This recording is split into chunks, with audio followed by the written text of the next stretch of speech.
Okay. Hey guys, welcome to the first edition of Tunes at the Gaming Room. This is something that I'm trying out, so I hope this all works out. Basically, Tunes at the Gaming Room is basically me just giving you guys an influential re-memory of games that we have played back then, all the way to the games that we are playing now. And maybe you have lost that edge, maybe you have just basically just lost complete touch with these games because you just played them out, it bored you, and at the same time you just thought, all right, I'm done, time to move on. But by me playing games and then at the same time me feeling the same way on certain of these games, I listen to music. I love music. I live and breathe music as much as anime and movies. And I like to mix these genres up too so I can keep them alive. And I keep most of these games alive that I have grown out of so I can relive those memories.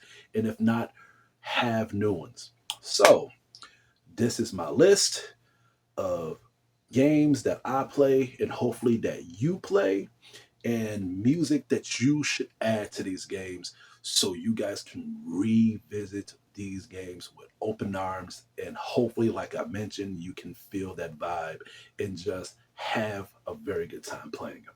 So let's get started with the PS2. Summoner. Had to add Summoner as a list. I'm adding 3 games on 3 different genres of consoles on each generation of the PlayStation family, except the PS1. I'm going to keep this up. So, Summoner, here's the thing with Summoner. Loved the game, reviewed it, had problems with it, not a perfect game, right? For some who have played it, they can agree too. But at the same time, the game does feel good when it comes to you getting pulled in with the cinematography and the music itself. But I think the game would match very good when it comes to my well-known, basically one of my favorite musicians to date, and that is King Krule. King Krule. Here's the thing with King Krule. King Krule is kind of tricky. I like King Krule. I listen to all of his albums, including his live album that came out recently earlier this year, or maybe it was late last year. I don't remember. But if I wanted to recommend an album to listen to while you're playing Summoner, I would have to say The Ooze. The Ooze matches this game perfectly. I would not recommend listening to Man Alive because even though it does sound great, but it does not pull you into the old genre school so you can be familiarized with the game and just having the music sink you in to those memories of the 19s, to the 1990s and the early 2000s. The Ooze is perfect. It gave me those old school vibes. It gave me those old school texture, underground, creepy vibe elements to it. So yeah, check it out. Dark Angel, Vampire Apocalypse. I didn't review it yet. I like the game. Very good overhead game. I'm very picky with overheads, but at the same time, the game is lacking music. There are times where the music does play, but it's like a very stingy band. It's like a band now play, but if the crowd is not listening, all of a sudden the band will just shut off. And that's how Dark Angel is. Sometimes the music will play, sometimes the music will not play. I would recommend listening to John Beltran. John Beltran's album is fantastic. In fact, all his music is great. But I would recommend you listening to this album if you want to get the full synchronization of Dark Angel. It pulled me in. Each of the tracks matched the game perfectly, and there was not one song that felt out of place, felt awkward, and made me feel like, okay, I need to turn this fucking thing off. No, this album, John Beltran itself, matched Dark Angel perfectly to the point where I overlooked the lack of music. I kept playing and I kept being hooked into it. Last game on the PS2 list, Summoner 2.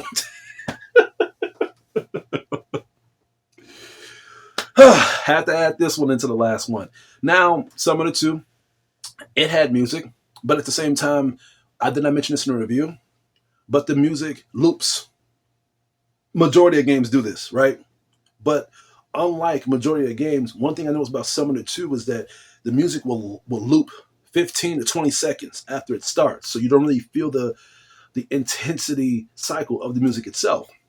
If you agree with me and if you feel that way, I would recommend you listening to Jazzanova. Jazzanova, Coming Home, and Jazzanova, Blue Note Trip. Those two would match Summoner perfectly to the point where you would think that the album is part of the game itself. And that's pretty crazy. But that's just my opinion. But at the same time, if you don't own Summoner 2, and you don't know what Jazzanova is, and if you're curious, try them both. You'll like them. Pretty cool. All right, now time for the PS3. 3 games, 3 recommendations. Alice Madness Returns. One of my favorite all-time PS3 games to date. Love the gameplay. Love the actual soundtrack of the game. And love the actual story of the game itself. How twisted Alice is, how twisted Wonderland is, how twisted the real world is, and just how you have to get out of that brink of insanity by being even more insane. I played that game and I played that game out. What kept that game alive, what kept me liking the game so much, Kendrick Lamar. I played this game right when I ended up knowing about Kendrick Lamar. And Kendrick Lamar was hot. This was before Mr. Morale and Vic Steppers, of course. This was before To Pimp a Butterfly. This was before Damn. This is before This is even before Good Kid, Mad City. This was in the era of Section 80 and Overly Dedicated. Those 2 albums will match Alice Madness Returns to the point where it is fucking crazy. It is insane. I would highly recommend you listening to those 2, especially over Dedicated. Well, you know what? I can't really throw Section 80 under the bus because they both match it pretty well. It played a big place in my heart more than any other games that I'm going to recommend in the games that I just mentioned with the music that I just suggested. Now, let's talk about, oh man, this is a dead one. This is a dead game right here. PlayStation AllStars. PlayStation All-Stars Battle Royale. Who still plays this game? I feel like the more that these rip-off imitations of Smash Brothers comes out, the more we're forgetting about all these other games that has tried to throw Smash Brothers under the wind. We had Brawlhalla. Remember Brawlhalla? I sure the hell don't. You remember, oh shit, Multiverse is brand new. It just came out and it is struggling already. People was talking about it to the high heavens. Now all of a sudden it's down under. Yeah, I'm pretty sure more games came out that try to replicate and try to rip off Smash Brothers.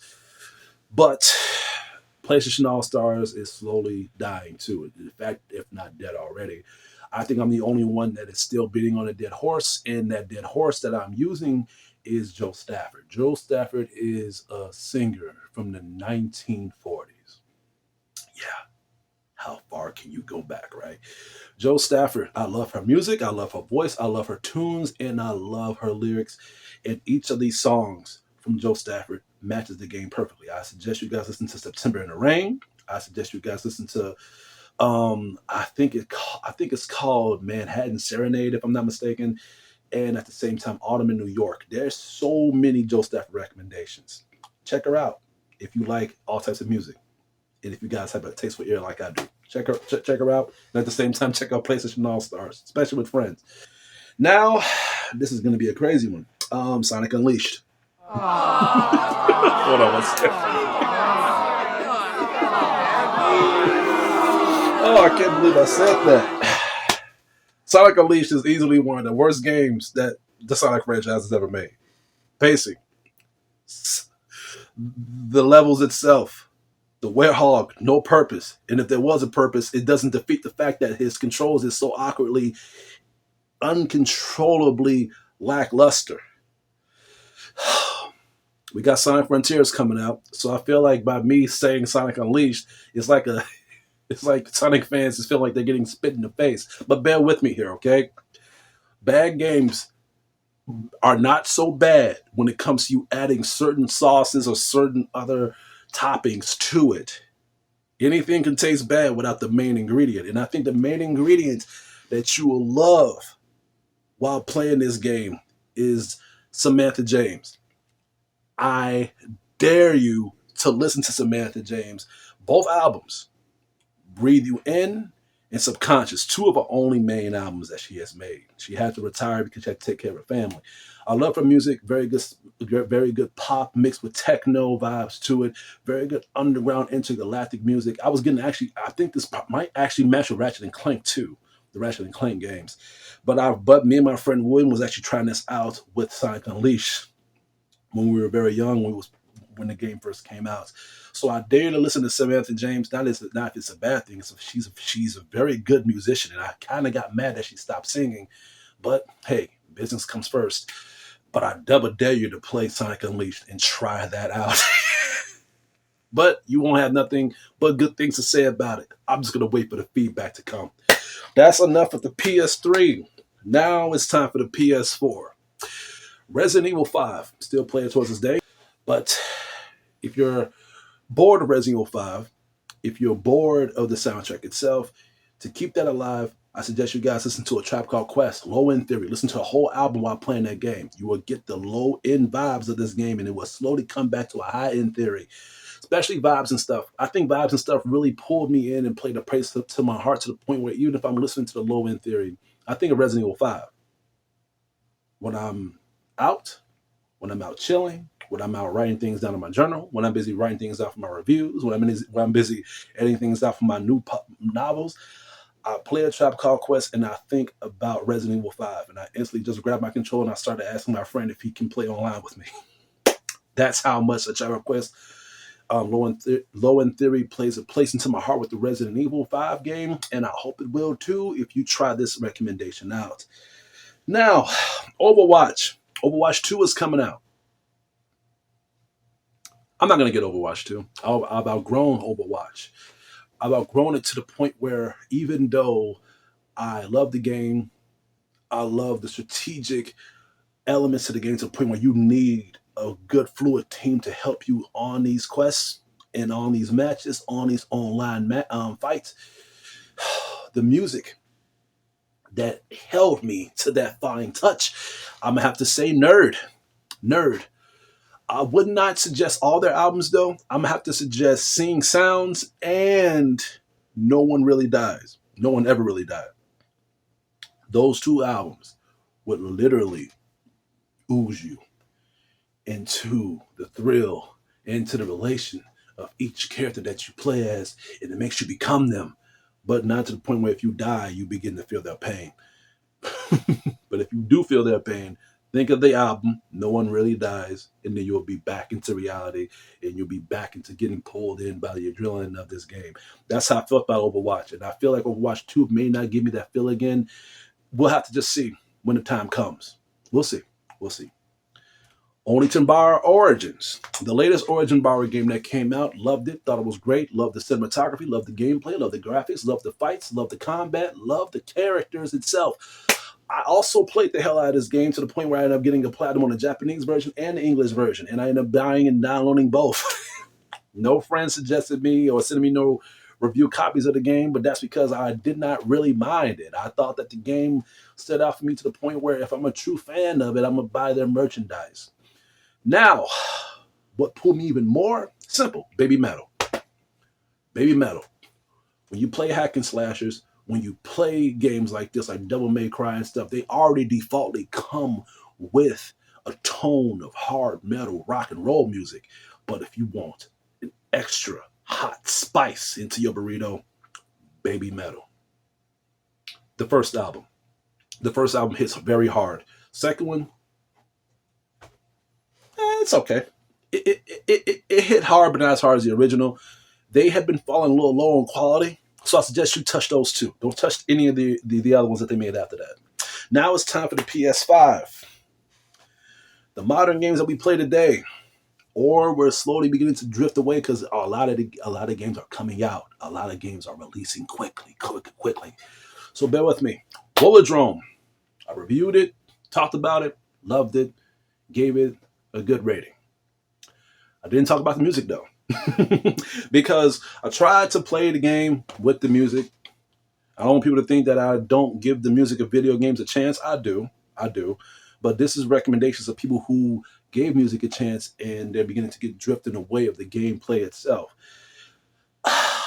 even though I love Rollerdrome so much, and even though the music was not pulling me in, I was still loving the game. I was still playing the hell out of the game to the point where I was butchering each of the features of the game. I still got mad that you can't play multiplayer in that game. Why the fuck you cannot, other than having leading leaderboards? That's beyond me. I don't get it. But what made me kind of accept those changes and still get a little pissed off was the music that I chose while I was enjoying it, and that is hardstyle techno. DJ Caffeine, DJ Bizerk, those two DJs, I highly recommend you guys playing them both while listening. I mean, while playing Rollerdrome. It would literally boost you up. It would help you get through some of these tough ass obstacles. It did for me. Those two match the game perfectly. I would say DJ Kotsky, but if you don't want to get copyrighted claimed like up the ass like I do, I mean like I did, DJ Caffeine, DJ Berserk, they're copyright friendly. Check them out. You won't be sorry. You'll be filled with energy each time you play their songs, especially Fuck on Cocaine, Juke It, Bang It, Pump It. Those were my favorite ones. Blast That Shit, Motherfucker. I love that one too. And one of my all-time favorites, Drop That Shit. I love those tracks. Match the game to the point where even though those songs are old, even those brought me back to liking it again. All right, Assassin's Creed Valhalla. I'm very excited for the next Assassin's Creed game that has been announced. I might be the only one that says that, but hey, I'm the only one that says a lot of things now, right? Valhalla, I like the game. It kind of really falls a little flat when it comes to doing multiple executions and assassinations and just progressing to the story. So I can see why a lot of people are literally ditching the Assassin's Creed franchise, because it's basically the same Assassin's Creed game since Assassin's Creed Origins. Only thing difference is the environment and just the progression of the game. But what kind of makes me get pulled in and just wants me to get Assassin's Creed Valhalla a chance, and what makes me want to beat it and just gets pulled in even more lengthier of just trying to see the furtherization of the game itself. Bebel Gilberto. I love Bebel Gilberto. Now, Bebel Gilberto, I've been playing her music on my streams. I've been getting copyrighted, of course. And that's going to change. I'm going to have to put on headphones every time I play it. So it's going to suck for you guys that's going to be watching my streams. But it's not the end of the world. Try out Assassin's Creed Valhalla. Listen to Bebo Gilberto. Which album? Listen to her self-titled album. That's the only one I listen to. If you don't know what self-title is, you go on iTunes or any other app, website that has music, and just type down her name. And then her name will be the name of the album, and that'll be the one I want you to check out. It's that simple. Check her music out while you check this game out. It'll match the gameplay. It'll match the cinematography. It'll match the environment to the point where, again, you'll feel like the soundtrack you'll feel like the album is a part of the game. Last but not least, these are one of my favorite games of all time. Control. I love Control. Control was one of the last games I played when I was in the dating world. And I love Control so much. Control was great. I loved the story. The game really pulled me in a lot. I played it twice, beat it twice. First time I played it was in its full capacity. Second time I played it, I wanted to tinker it a little bit with the music. I wanted to see what music would match the game. JPEG Mafia. JPEG Mafia. Not all JPEG Mafia's songs. Not all his albums. If I'm willing to choose JPEG Mafia, I'm gonna have to say Black Ben Carson. It's electronic, it's fast paced, it's dark, underground, twisted, traumatic, traumatizing, messy. It's literally like a Doctor Strange multiverse of madness type of album. It has mixtures of hip hop and electronic trance beats to it, and it's all over the place. Not that like that's a bad thing. It's in a messy tone to the point where it all matches the album perfectly. Not one song stood out of place. Maybe because I was playing Control and it matched the game. I don't know, but it was great. Every time I play Black Ben Carson, I want to play Control every single time. especially all caps and no spaces. When I was listening to that, I was like, holy shit. Yeah, it really pulled me in so much. But anyway, that's it. That's all the games that I have to recommend for this week. And that's all the albums that I would recommend you guys to play and listen to while y'all busy checking these games out. You will feel more compelled to these games if you try out these albums. Anyway, that's it for the Tunes in the Gaming Room Part 1.